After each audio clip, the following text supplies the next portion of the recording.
Welcome to Tamil audio story channel. மறக்காம நம்ம சேனலை சப்ஸ்கிரைப் பண்ணிக்கோங்க.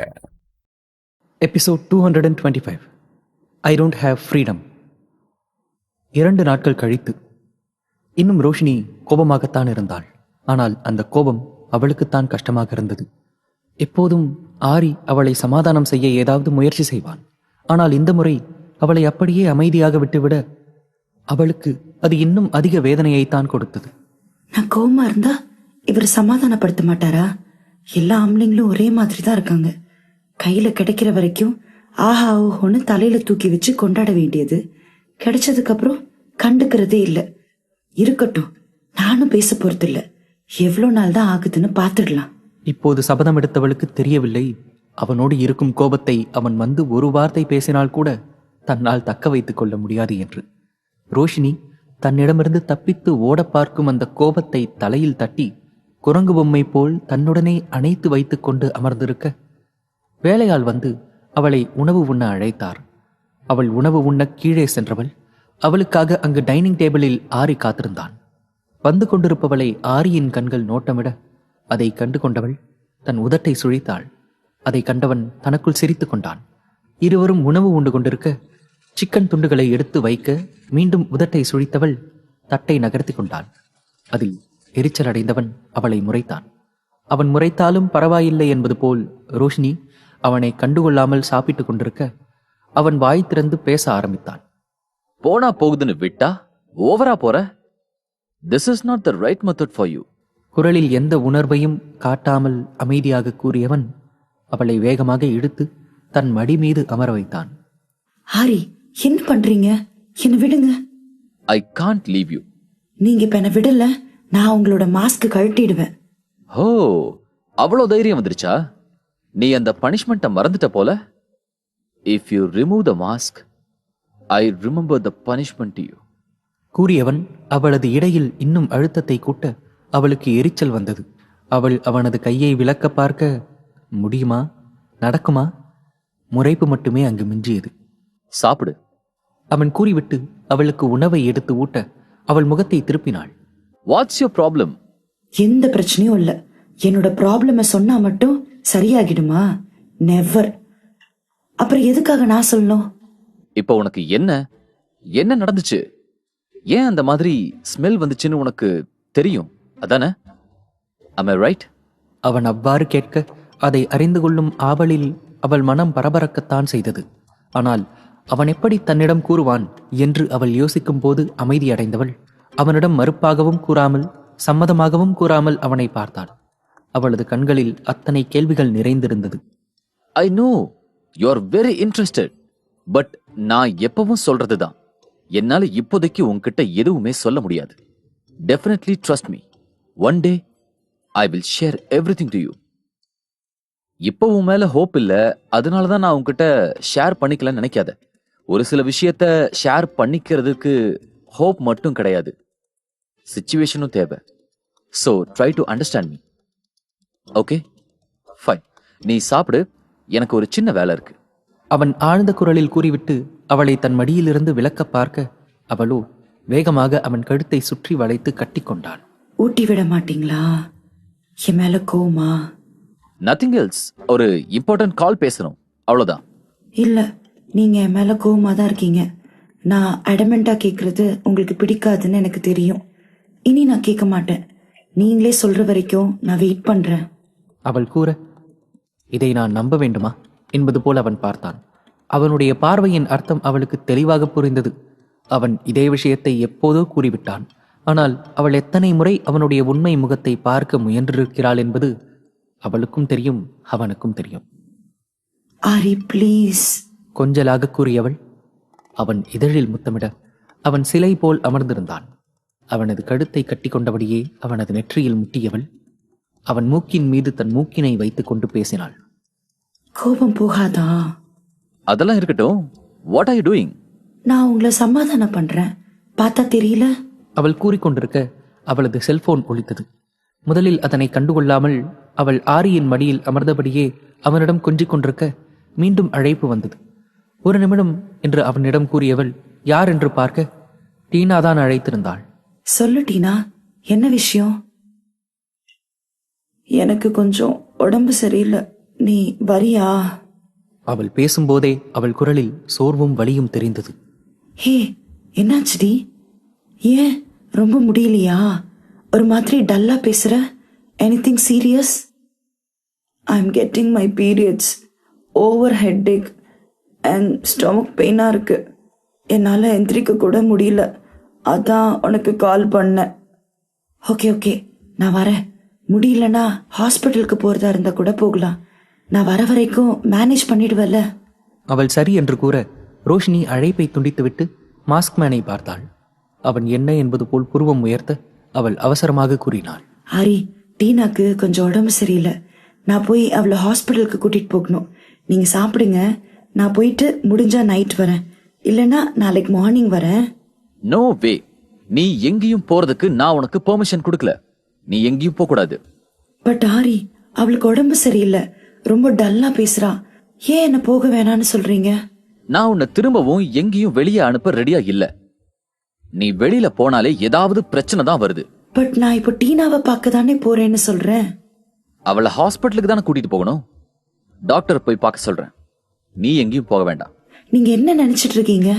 என்னோட விருப்பத்துக்கு நான் என்னோட ஃப்ரெண்டை பார்க்க கூட போக கூடாதா? அதுக்கு கூட ஃப்ரீடம் இல்லாத இடத்துல எனக்கு இருக்க விருப்பம் இல்லை. அவள் கூறிவிட்டு வேகமாக மாடிப்படிகள் ஏறி அறைக்குச் செல்ல ஆரி அவளை ஏதோ வினோத உயிரினத்தை பார்ப்பது போல் பார்த்தான். ஆனால் பெண்கள் என்றாலே இப்படித்தான் என்று அவனுக்கு தெரியாது அல்லவா? அவளுக்கு தேவை ட்ரீட்மெண்ட் தான். நான் டாக்டரையும் அனுப்புறேன்னு சொல்லிட்டேன். அப்புறம் எதுக்கு இவ கோவிச்சுட்டு போறா? Episode 226. No hands, only lips. Teena தன்னுடைய வீட்டு ஹாலிலேயே படுத்திருந்தாள். இந்த மாதவிடாய் நேரத்தில் அவளுக்கு வயிற்று வலி அதிகமாக இருக்க அவளால் தன் உடலை கூட அசைக்க முடியாத அளவிற்கு இருந்தது. வீட்டில் அனைத்து பொருட்களும் கலைந்தபடியே கிடக்க அவள் தன் வயிற்றில் ஹாட் பேக்கை வைத்தபடி சோர்வாக படுத்திருந்தாள். அவள் காலையிலிருந்து ஒன்றும் சாப்பிடாமல் இருக்க அவளுக்கு லேசாக மயக்கமாக இருந்தது. அப்போது வீட்டின் காலிங் பெல் அடிக்க ரோஷினி தான் வந்திருக்கிறாள் என்று நினைத்தவள் அவளை உள்ளே அழைத்தாள். டோர் ஓபன்ல தான் இருக்கு, உள்ள வா. அவள் கூறிவிட்டு அப்படியே சோஃபாவில் படுத்து கிடக்க உள்ளே வந்த ரிஷி அவள் படுத்திருந்த கோலத்தை பார்த்து வாயடைத்து நின்றான். அவள் அணிந்திருந்த சிறிய ஸ்கர்ட் அவளது தொடைப்பகுதி வரை மட்டுமே மறைத்திருக்க மேலாடையோ ஸ்லீவ்லெஸ் ஆக இருந்தது. அதில் பெண்ணவளின் மென்மைகளின் அளவுகள் தெளிவாய் காட்சியளிக்க அதை பார்த்தவனுக்குத்தான் எச்சில் உள்ளே செல்வேனா என்று இருந்தது. அவன் சிலை போல் நின்று அவளை பார்த்து கொண்டிருக்க கதவு திறந்தும் இன்னும் ரோஷினியின் பேச்சுக்குரல் கேட்காமல் இருப்பதில் டீனா குழம்பினாள். என்னாச்சு? ஏன் எதுவும் பேசாம இருக்க? அவள் கேட்டுக்கொண்டே கண்களை திறக்க எதிரில் நின்று கொண்டிருந்தவனை பார்த்து அதிர்ந்தவள் துள்ளி குதித்து எழுந்து நின்றாள். அவள் பதறியதை பார்த்து உறைந்து நின்றவனுக்கு அப்போதுதான் சுயமே திரும்பி வந்தது. ஹே பொறுக்கி ராஸ்கல், நீ எப்படா வந்த? கதவு திறந்திருந்தா நீ பாட்டுக்கு வந்துருவியா? உள்ள வந்தது மட்டும் இல்லாம என்னமோ ஃப்ரீ ஷோ மாதிரி பாத்துட்டு இருக்க. ஹேய், வார்த்தைய பார்த்து பேசு. நான் கதவை தட்டிட்டு தான் உள்ள வந்தேன். நீ ஃப்ரீ ஷோ காட்டிட்டு என்ன பேசுறியா? உன்ன அவன் கூறியதில் அவளுக்கு இன்னும் ஆத்திரம் எழ பல்லை கடித்துக் கொண்டு கத்தினாள். ஆனால் அதை கண்டுகொள்ளாமல் ரிஷி அவளை குறுகுருவென பார்த்து கொண்டிருந்தான். ஹே வெயிட், ஆக்சுவலா ஆரி உனக்கு உடம்பு சரியில்லைன்னு சொல்லி அனுப்புனான். ஆனா இங்க நீ நல்லா தானே குதிச்சிட்டு இருக்க. வாட்? நீ ரோஷினி கிட்ட உடம்பு சரியில்லைன்னு சொல்லி வர சொன்னியா? நான் அவளதான் வர சொன்னேன், உன்ன வர சொல்லல. எனக்கு இதெல்லாம் தேவைதான். தலையெழுத்து எல்லாம் அவனால வந்தது. இதோ பாரு, நீயே போன் போட்டு நான் நல்லா தான் இருக்கேன், எனக்கு எந்த பிரச்சனையும் இல்லைன்னு உன் ஃப்ரெண்டு கிட்ட சொல்லிரு. அப்பதான் அவன் என்ன இம்சை பண்ணாம இருப்பான். அவன் பல்லை கடித்துக் கொண்டு எரிச்சலாக கூற அப்போதுதான் டீனாவிற்கு ஏதோ புரிந்தது போல இருந்தது. நான் சொல்லிக்கிறேன், நீ கிளம்பு. அவள் எரிச்சலாக கூற ரிஷியும் சரி என்று கதவருகில் சென்றான். ஆனால் அப்போதுதான் இவள் ரோஷினிக்கு கால் செய்து ஏடாகூடமாக ஏதாவது சொல்லி வைத்தால் என்ன ஆவது என்று நினைவிற்கு வந்தது. வேணா ரிஷி, இவ ஏதாவது தப்பா போட்டு கொடுத்துட்டானா அதோட அந்த ஆரி சும்மா விட மாட்டான். இவ்வளோ தூரம் வந்தாச்சு, என்ன விஷயம்னு கேட்டு டாக்டர் கிட்ட கூட்டிட்டு போய் காமிச்சிட்டா ப்ராப்ளம் சால்வ். தன் மனதிற்குள் நினைத்தவன் அவளை திரும்பி பார்க்க அவளது முகத்தில் அத்தனை சோர்வு இருந்தது. உண்மையாவே உடம்பு சரியில்லை தான் போல. நம்ம வரும்போது கூட ஹாட் பேக் வச்சுட்டு தானே படுத்திருந்தா. அவன் யோசித்தபடியே நின்று கொண்டிருக்க அவன் இன்னும் செல்லாமல் இருப்பதை பார்த்த டீனா எரிச்சல் அடைந்தாள். இன்னும் போலையா நீ? சும்மா நின்னு என்னை இரிட்டேட் பண்ணாம கிளம்பு. ரிஷி அந்த வார்த்தை கேட்கும் போதே அவனது பார்வை அவளது உடலை தீண்டியது. அதில் அவளுக்குமே சிறு கூச்சம் வர அவனை முறைத்தாள். எனக்கு கூட தான் உன் ஃபேஸ பார்த்தா இரிட்டேட் ஆகுது. ஆனா என்ன பண்றது? நான் போயிடுவேன். ஆனா அங்க இருக்கானே ஒருத்தன், அவன் என்ன உயிரை எடுப்பான். சரி சொல்லு, உனக்கு என்ன உடம்புக்கு? எனக்கு அதெல்லாம் ஒன்னும் பிரச்சனை இல்ல, நீ கிளம்பு. எனக்கு என்ன பாத்துக்க தெரியும். யாரோட ஹெல்ப்பும் எனக்கு தேவையில்லை. அவள் எப்படி தனக்கான பிரச்சனையை அவனிடம் சென்று கூறுவாள்? அது அவளுக்கே ஒரு மாதிரியாக இருந்தது. அவள் ரோஷினியை தான் உதவிக்கு அழைத்தாள். ஆனால் இவன் வந்து நிற்பான் என்று அவள் சிறிதும் யோசிக்கவில்லை. இடையில் என்ன குழப்பம் நடந்தது என்று கேட்கும் நிலையிலும் அவள் இல்லை. அவள் பிடிவாதமாக மறுக்க, ரிஷியும் பிடிவாதமாக என்ன என்று கேட்டுக்கொண்டே இருந்தாள். எனக்கு பீரியட்ஸ் போதுமா? டாக்டர் வந்து பாக்குற அளவுக்கு எல்லாம் ஒன்னும் இல்ல. என்ன பாத்துக்க எனக்கு தெரியும், நீ கிளம்பு. அதை கேட்டவனுக்கு எப்படி ரியாக்ட் செய்வது என்று கூட தெரியவில்லை. அடப்பாவி, ஃப்ரெண்டுன்னு உன்னை நம்புனா என்ன எங்கெங்கெல்லாம் கோத்து விடுற பாத்தியா? இங்கு ஆரியின் வீட்டில் ரோஷினி கோபமாக அமர்ந்திருக்க, ஆரி அவள் அருகில் வந்து அமர்ந்தான். உங்களுக்கு என்னதான் பிரச்சனை? நான் தான் போகலன்னு சொல்லிட்டேன்ல. நான் கொஞ்ச நேரம் தனியா கூட உட்காரக்கூடாதா? இப்ப எதுக்கு கோவமா இருக்க? நீ ஆல்ரெடி சரியா சாப்பிடல. இந்த டைம்ல நீ போய் அவளை பாத்துக்க போறியா? பட் நான் நல்லா தானே இருக்கேன். அவளுக்கு உடம்பு சரியில்லை ஆரி. அவளுக்கு ரொம்ப முடியாததுனாலதான் ஹெல்ப் பண்றதுக்கு என்ன கால் பண்ணி கூப்பிட்டா. இப்ப நீ அவளை நினைச்சு வரி பண்ண வேண்டிய அவசியமே இல்ல. ரிஷி போயிருக்கான். He will take care. What? Rishi போயிருக்கானா? Why are you shocking now? அவளுக்கு உடம்புக்கு சரியில்லை, டாக்டரை கூப்பிட்டு பார்க்கணும், அதானே? ஓ காட், எதுக்காக இப்ப நீங்க ரிஷி அனுப்புனீங்க? அவள் கேட்டுக்கொண்டே தலையில் கை வைத்துவிட, அதை பார்த்தவனுக்குமே சற்று எரிச்சலாக இருந்தது. ஒண்ணுமே இல்லாத விஷயத்துக்கு நீ எதுக்காக ஓவர் பில்டப் பண்ணிட்டு இருக்க? யாரு? நானா? அவளுக்கு பீரியட்ஸ் ஆரி. ரிஷிக்கு என்ன தெரியும்? அவன் எப்படி அவளை பார்த்துப்பான்? அவள் மிக சீரியஸாக கூறிக்கொண்டிருக்க, அதை கேட்டவனுக்கு சலிப்பாக இருந்தது. இதுக்குதான் இவ்ளோ அப்செட் ஆனியா? இதெல்லாம் ஒரு ப்ராப்ளமே இல்ல. What ever he will take care. Just leave it. அங்கு ரிஷியின் நிலை பற்றி அறியாமல் இங்கு ஆரி வெகு சாதாரணமாக கூற, அவள் அவனை முறைத்தாள். அதெல்லாம் விட முடியாது. நான் கோவமா இருக்கேன். Yeah, of course. I am angry too. ஏன்? எதுக்கு கோவம்? நான் தான் கோவமா இருக்கணும். உங்களுக்கு எதுக்காக கோவம் வருது? நீ கோவமா இருக்கிறதுனால எனக்கு கோபம் வருது. நக்கலு. ஏன் நாங்கெல்லாம் கோவப்படக்கூடாதா? கோவப்படலாம், பட் இப்படி இல்ல. பின் எப்படி கோவப்படணும்? அம்மாவை போல கண்ணத்துல செல்லமா தட்டி கோவப்படலாமா?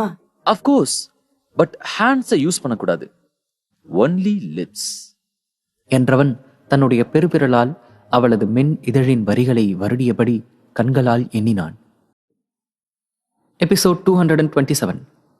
Carrying or fighting. இங்கு ரிஷி டீனா வீட்டின் ஹாலில் அமர்ந்திருந்தான்.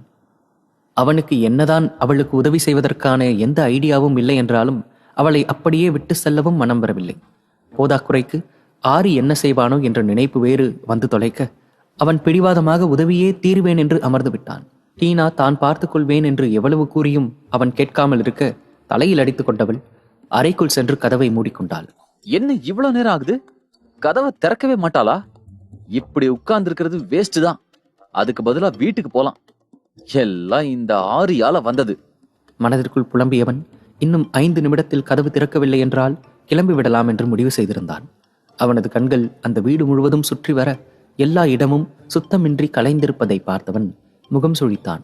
வீட்டை எங்கேயாவது நீட்டா மெயின்டைன் பண்றாளா பாரு. வாய் பேச சொல்லு, அதுக்கு மட்டும்தான். அவன் வஞ்ச புகழ்ச்சி அணியில் அவளை வாரிக் கொண்டிருக்க, அப்போது சரியாக கதவை திறந்து கொண்டு வந்தவளின் காதுகளில் அவனது வார்த்தைகள் விழுந்தன. உனக்கு உடம்பு சரியில்லைனாலும் விழுந்தடிச்சு நீ வீட்டை கிளீன் பண்ணிடுவ, அப்படிதானே? அவனுக்கு பின்னால் இருந்து டீனாவின் குரல் வர, ரிஷிக்கு சிறிய பதற்றமாகத்தான் இருந்தது. வாய மூடிக்கிட்டு இருந்தப்பெல்லாம் வெளியில வரமாட்டியாடி நீ? ஆமா, ஏன் அங்கேயே நிக்கிற? வந்து உட்காரு. உடம்பு சரியில்லைல்ல? ரொம்ப நடிக்காத. இப்ப நான் உனக்கு என்ன ஹெல்ப் பண்ணணும் சொல்லு. நீங்க இருந்து கிளம்புறதுதான் எனக்கு பெரிய ஹெல்ப்பா இருக்கும். அவள் கூறிக்கொண்டே சோஃபாவில் அமர, அவளுக்கு சோர்வாக இருந்தது. அவனிடம் எதுவும் பேசாமல் அவள் கண்களை மூடி படுத்துக்கொள்ள, அவளது முகத்தை பார்க்கும்போதே அவள் வழியில் இருப்பது அவனுக்கு தெளிவாக தெரிந்தது. என்ன செய்யலாம் என்று யோசித்தவன் தன்னுடைய மொபைலை எடுத்தான். மாதவிடாய் காலத்தில் எப்படி பார்த்து கொள்ள வேண்டும் என்று சர்ச் செய்தவன் சில பல குறிப்புகளை எடுத்துக்கொண்டான். முதலில் வீட்டில் களைந்து கிடந்த பொருட்களை எல்லாம் எடுத்து அடுக்கியவன் வாஷிங் மிஷினில் சேர வேண்டியதை சென்று சமர்ப்பித்தான். பின் கிச்சனில் வெந்நீரை வைத்தவன் அதனை ஹாட் பேக்கில் ஊற்றி டீனாவின் வயிற்றின் மீது வைத்தான். இவ்வளவு நேரம் கண்களை மூடி படுத்திருந்தவள் அப்போதுதான் கண்களை திறந்து பார்த்தாள். ஓரளவிற்கு ஹால் சுத்தம் செய்யப்பட்டிருந்தது. வெஜிடபிள்ஸ் எல்லாம் எங்க இருக்கு?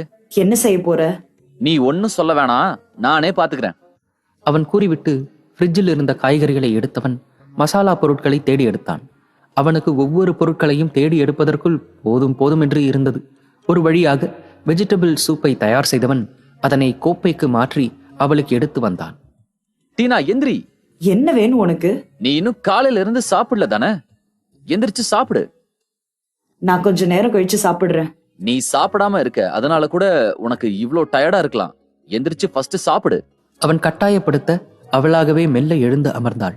அவளுக்கு வயிற்று வலி அதிகமாக இருந்தது. ஃபர்ஸ்ட் இந்த வாட்டர் குடி. என்ன தண்ணி இது?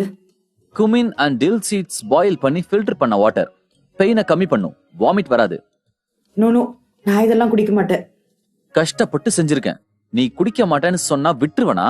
ஒழுங்கா குடி. நீ செஞ்சங்கிறதுக்காகலாம் என்னால குடிக்க முடியாது. அவன் பேசியதை கேட்டு எரிச்சல் அடைந்தவள் சற்று சத்தமாக பேச அவளுக்கு வயிற்றில் சுல்லென்று வலித்தது. அவள் வலியால் முணங்க ரிஷி புருவத்தை ஏற்றிக்கொண்டு பார்த்தான். நமக்கு தான் உடம்புக்கு முடியலையே, இந்த கோபம் எல்லாம் அவசியம்தானா? அவன் கிண்டலாக கேட்க அவள் தன் வயிற்றை பிடித்தபடி அவனை முறைத்து பார்த்தாள். அவனுக்கு சிரிப்பு தான் வந்தது. இருப்பினும் எப்போதும் சுறுசுறுப்பாக ஃப்ரெஷ்ஷாக இருக்கும் அவளின் முகம் இன்று களை இழந்து சோர்வாக இருப்பது அவனுக்கு ஒரு மாதிரியாக இருந்தது. என்ன லுக்கு விட்டது போதும், குடி. அவனிடம் வீண் வாதம் செய்ய விரும்பாதவள் முதலில் அந்த தண்ணீரை குடித்துவிட்டு சிறிது நேரம் கழித்து அந்த சூப்பினை குடித்தாள். அந்த சூப்பை குடித்த பிறகுதான் உடலில் சிறிது தெம்பு வந்தது போல இருந்தது அவளுக்கு. எங்க போற? எல்லாத்தையும் உன்கிட்ட சொல்லிட்டு தான் செய்யணுமா? வலியோட நடக்க முடியாம எங்க போறேன்னு சொல்லு. என்ன வேணுமோ நான் எடுத்துட்டு வந்து தரேன். இல்ல நான் வேணா தூக்கிட்டு போகவா? நாப்கின் சேஞ்ச் பண்ண போறேன், போதுமா? இம்ச. ரிஷிக்கு ஒரு மாதிரியாக இருந்தது. கவனித்துக் கொள்கிறோம் என்ற பெயரில் எல்லை தாண்டுகிறோமோ என்று நினைத்தவன் ஒரு மாதிரியாக முகத்தை வைத்துக் கொண்டான். அதை பார்த்த டீனாவிற்கு சிரிப்பு வந்தது. ஆனால் சிரிக்காமல் அதனை தன் உதட்டிற்குள் மறைத்துக் கொண்டாள். அவள் ரெஸ்ட் ரூம் சென்று வந்து மீண்டும் சோஃபாவில் அமர்ந்தாள். சாரி, எங்க வாமிட் எடுக்க போறியோன்னு நினைச்சேன், அதான் கேட்டேன். நீ செஞ்ச சமையல் வாமிட் வர மாதிரி தான் இருந்துச்சு. ஆனா இப்ப நான் வாமிட் எடுக்கிற சிச்சுவேஷன்ல இல்ல. வாமிட் எடுத்தா என்ன ஹாஸ்பிட்டல்ல தான் சேர்க்கணும். என்ன பாத்துக்க யார் இருக்கா? அதான் கண்ட்ரோல் பண்ணிட்டேன். அதை கேட்டவனுக்கு எரிச்சலாக இருந்தது. தான் இவ்வளவு கஷ்டப்பட்டு செய்ததற்கு பாராட்டி இல்லை என்றாலும் பரவாயில்லை. இப்படி தனக்கு மொக்கை கொடுப்பது அவனுக்கு பெரும் அவமானமாக இருந்தது.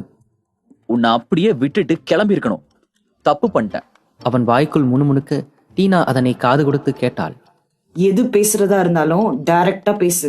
உன்ன மாதிரி அரக்கிருக்கு கிட்டெல்லாம் எவன் வந்து மாட்ட போறானோ அத நினைச்சு கவலைப்பட்டேன். அத நினைச்சு நீ கவலைப்பட தேவையில்ல. அது உனக்கு அவசியமே இல்லாதது. அப்படியெல்லாம் விட முடியாதுமா. உன்கிட்ட வந்து மாட்ட போறது எங்களோட ஜென்ஸ் கம்யூனிட்டியில இருக்கிற ஒருத்தன் தான். அவனுக்காக நான் தானே கவலைப்படணும். ஓவரா பேசுற. உடம்பு மட்டும் கொஞ்சம் நார்மல் ஆச்சு, உன்னை என்ன பண்ணுவேன்னே தெரியாது. இல்ல நீ லெஸ்பியனா? ரிஷி உடனடியாக வெள்ளை கொடியை எடுத்து வார்த்தைகளில் போர்த்தி கொண்டான். சரி விடு, ஃப்ரெண்ட்ஸ்குள்ள கலாய்க்கிறதெல்லாம் சகஜம்பா. சொல்லு, உனக்கு எதுவும் ஹெட்டேக் இருக்கா?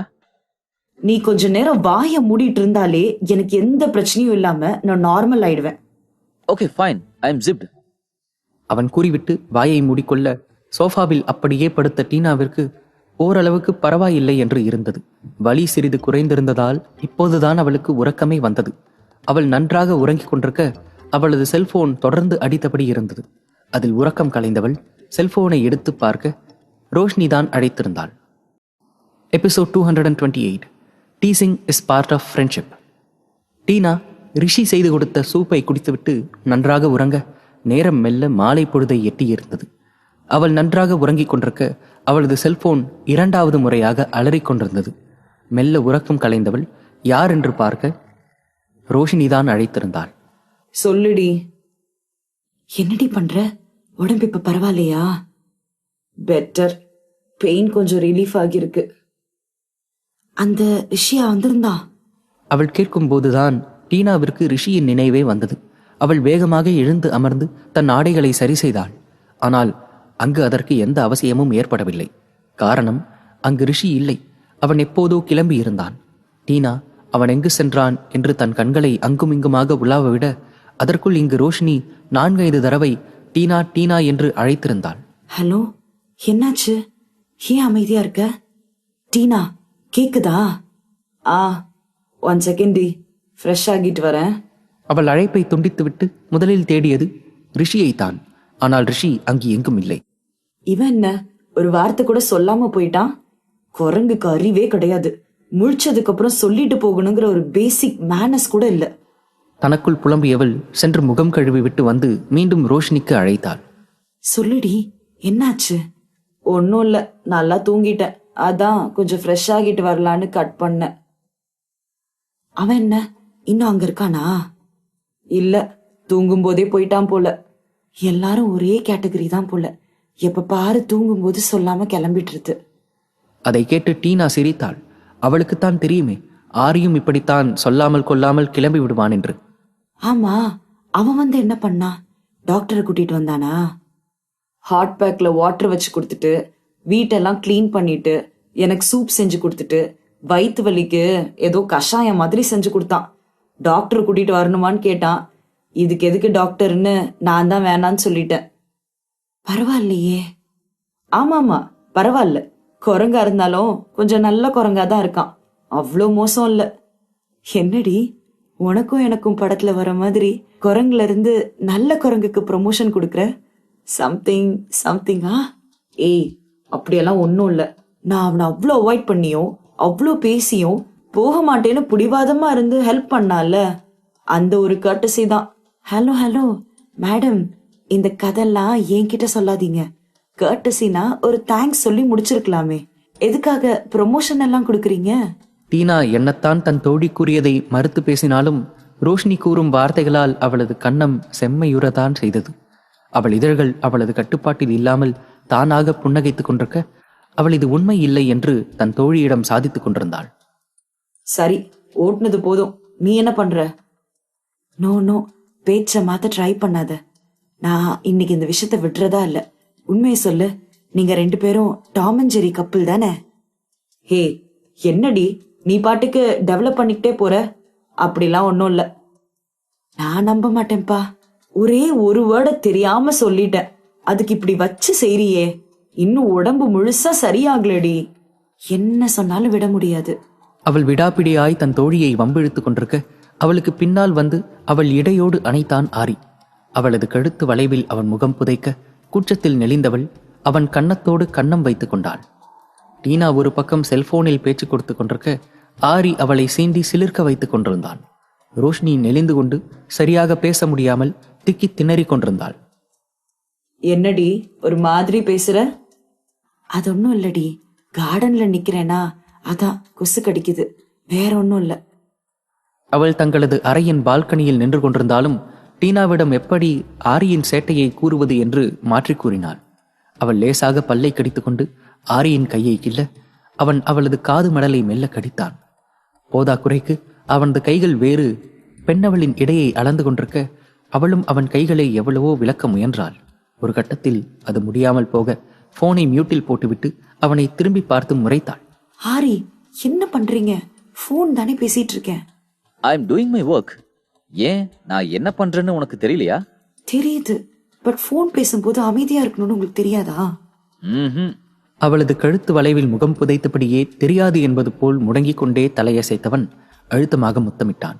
அதில் பெண்ணவளுக்கு கூச்சம் அதிகரித்து உடல் முழுவதும் சிலிர்க்க, அவள் தன்னை மறந்து ஒரு நொடி கண்களை மூடினாள்.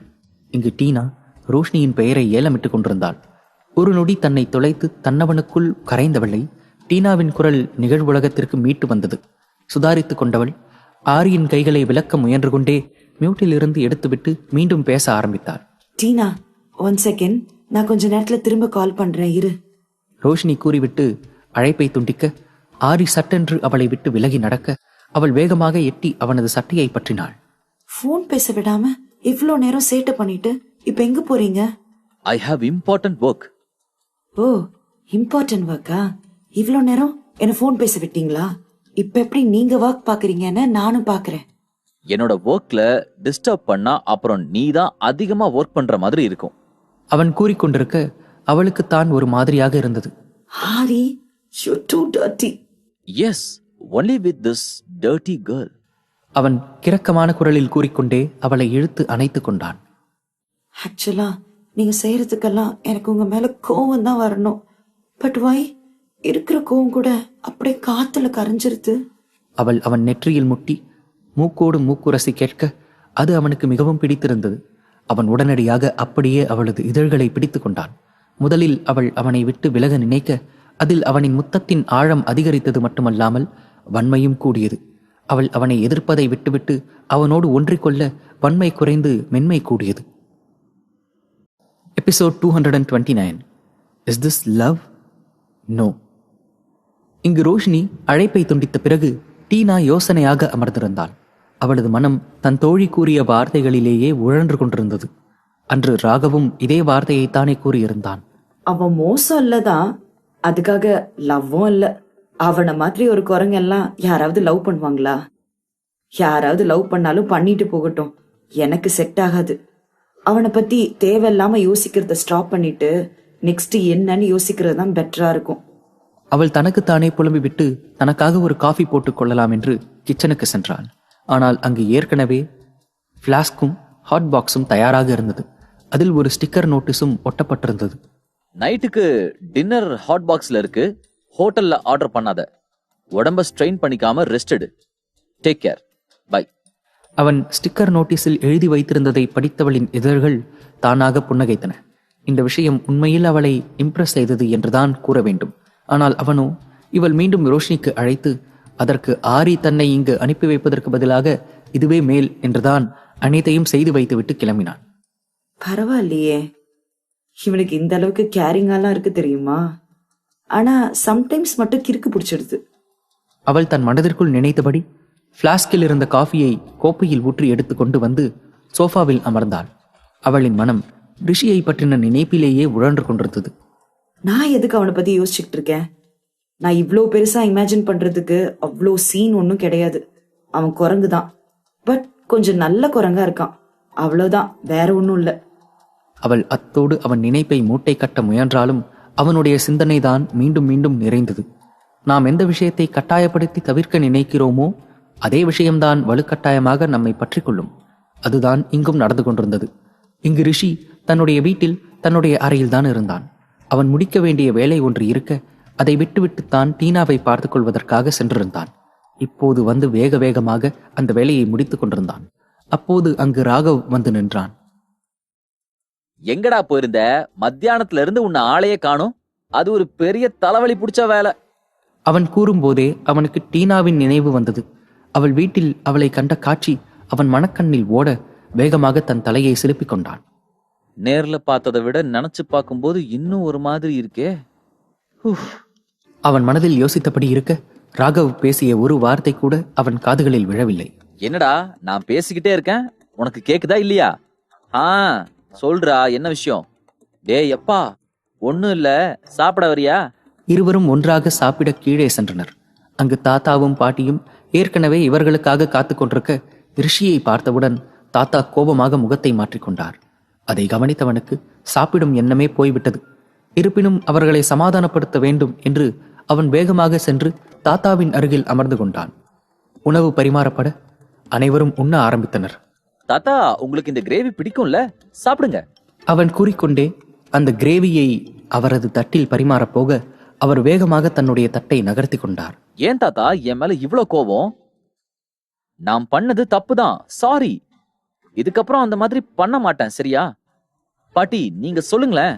அவன் பாட்டியை துணைக்கழைக்க அவரோ தான் இந்த இடத்திலேயே இல்லை என்பது போல் எதையும் கண்டுகொள்ளாமல் உணவு உண்டு கொண்டிருந்தார். ரிஷி, உன் பாட்டி எல்லாம் இந்த விஷயத்துல இழுக்காத. அவ இந்த விஷயத்துல உனக்காக பேச மாட்டா. This is not fair.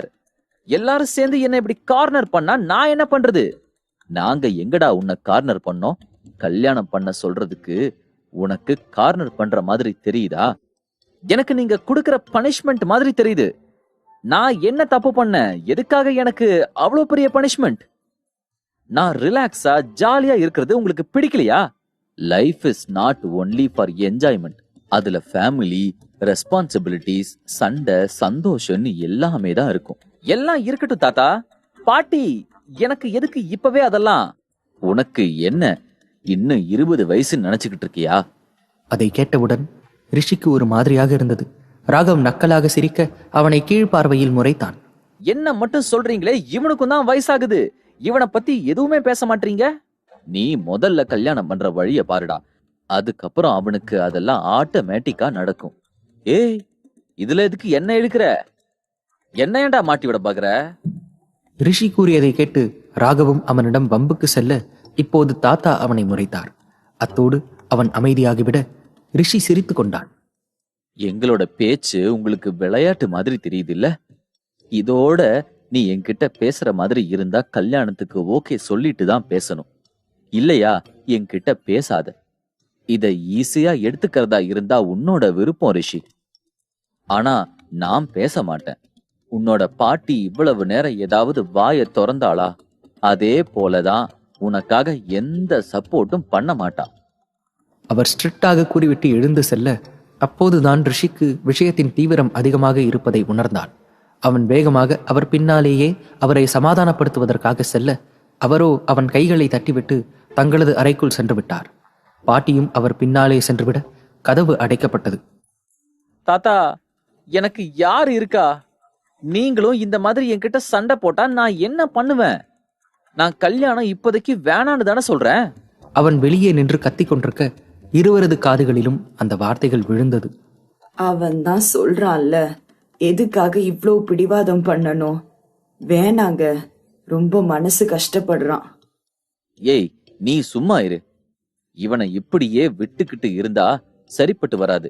இவனும் ஒரு பொண்ணை பார்க்க மாட்டான். நம்ம பாக்குற பொண்ணையும் கல்யாணம் பண்ண மாட்டான். இவனை அப்படியே விட சொல்றியா? நமக்கு அப்புறம் அவனுக்கு ஒரு துணை வேண்டாம்? நான் இல்லன்னு சொல்லல. அவ மனசுக்கு பிடிச்ச மாதிரி ஒரு பொண்ணு வந்தா கல்யாணம் பண்ணிக்க போறான். எல்லா நேரத்திலயும் மனசுக்கு பிடிச்ச மாதிரி தான் பொண்ணு வரணும்னு இல்ல. வேற பொண்ணை கூட மனசுக்கு பிடிச்ச மாதிரி மாத்திக்கலாம். நான் இத்தனை வருஷமா அப்படிதான் வாழ்ந்துகிட்டு இருக்கேன். தாத்தா சைடு கேப்பில் தன்னுடைய மனைவியை வார அவர் தன் கணவரை முறைத்தார். இத்தனை வருஷம் ஆகியும் உங்களுக்கு என்ன பேசலன்னா தூக்கம் வராதே. பாட்டி கூறிவிட்டு முறுக்கிக் கொள்ள தாத்தா அவரை சமாதானப்படுத்த முயன்றார்.